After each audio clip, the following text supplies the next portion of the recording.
Anyone feeling hungry out there? We're going to move over to the Studio 5 kitchen for a game day recipe that you could say is sort of like nachos, but from our neighbors to the south, where the chips are the fries and the cheese sauce is actually gravy. This is Canadian poutine, or loaded French fries, we might call them here in America if we're just going to get simple. I'm stepping into the kitchen with our good food friend Becky Lowe, who's already hard at work here. Did I say that right? Poutine, is that right? You did. Not a word we say every day here in America, but a really popular dish over in Canada. To our neighbors to the north. Yes, yes. What do you like about this for American fare? Oh, you know, we are in love with French fries and gravy and the combination, and when you add some squeaky cheese curd to it, it is just incredible. It really is. Now, I have liked French fries and gravy. I've always liked potatoes and gravy.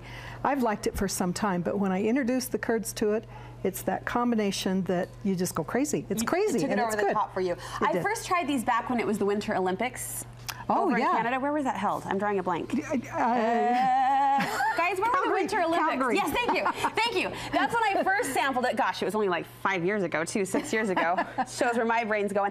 And for me, it took me a minute. It wasn't like an instant hit for me just because I think the texture combination was so different. But the flavor combination, I think, is easy to get on board with. Absolutely. It is a national favorite. And it can vary according to the gravy that you put on it. And then there are also some very, you've got to have this in order to have good poutine. Okay, teach us. All right, first off is crispy fries. In fact, if you're making them from scratch, then many times they are double deep fried so that they're very crisp on the outside and they're tender on the inside. Now, I wanted to bypass that step, so I used the extra crispy frozen French fries. Okay. Bake them in the oven, and they came out very well. Okay. Okay, next thing is the gravy, and that's what I'm working on right here. Do we want it thick? What's our consistency we're going for? Just a touch thicker than this. Okay. So let me show you how to do this. Yeah. This is a very basic recipe. In fact, I'm going to have you do this. It's very basic, so I will let her help with this one. She's learned. She's learned. It's a meat gravy. Meat juices and meat drippings are going to make the best gravy.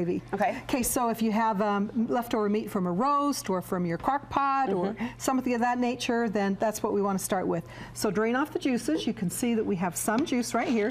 You want 2 cups, and then you want about 3 tablespoons of drippings, which I have the drippings in the pan. You can also see that there's some residue, you know, some nice caramelized brown. Leftovers. Yeah, that's really good. Okay. Whoops, I'm going to turn that heat up just a little bit, and we're going to use flour with this, and so whisk that in together. Okay. Now this is just a basic recipe that our great-grandmas and grandmas used to use, but it is so simple, and it far exceeds any kind of a can or a mix that you can get. I keep trying on this. I don't feel like I've nailed it. My Grandma Jo had it down to just a perfect science, and that's how I remember it, right, in my food brain. Yep. I haven't quite nailed her method, but I'm excited to learn how you do it. Okay, so you're doing it right. You know, you're whisking that in. You want to get all that flour mixed in. And then you want to cook it until it starts to brown. You can see right now it looks kind of pasty. Right. The only brown is just from the color from the bottom of it.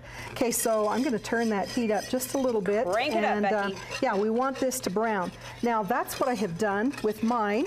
And then we're going to fast forward, and you want to add about 2 cups of liquid to it. Okay. But you notice I've already measured it out. Here's some juice, you know, from the broth, but that's not nearly enough. So you do want to use some of the broth that you just picked up. Okay, so I'm pouring this in.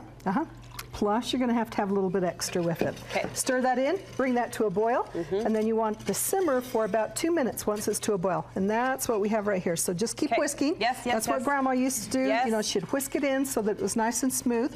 And again, you know, if you start to brown that flour, it has a fuller flavor than if you just simply dump it in and thicken it with it. Okay. Plus, you don't have the lumps as much. So. We can't have lumpy gravy. Yep, and here it is. That's a food All right, faux pas. now this does have a tendency to thicken just a little bit as it cools, and so if it's too thin, just continue to cook it. If you need some flavor, here's a nice time that you can test it. I like to add a little dash of Worcestershire sauce. Now it's going to taste whatever the juices are that you created originally. So if you have a nice flavorful pot roast and the juices from it, then you're right on step. If not, I like to use a little bit of kitchen bouquet. Okay. Okay. It browns it, and it also adds a little bit of flavor. Okay. A little bit of Worcestershire, then some salt and pepper with it, and you can see how that. Yummy. Oh yeah, and that color is just. It's smelling like comfort food in the Studio 5 kitchen. It is. Okay, so we pour that over, and then what kind of cheese curds do you like? Okay, then we want to have squeaky cheese, and so I'm going to just pour that on top of there. There it is. You don't want it so thin that it's going to pool in the bottom.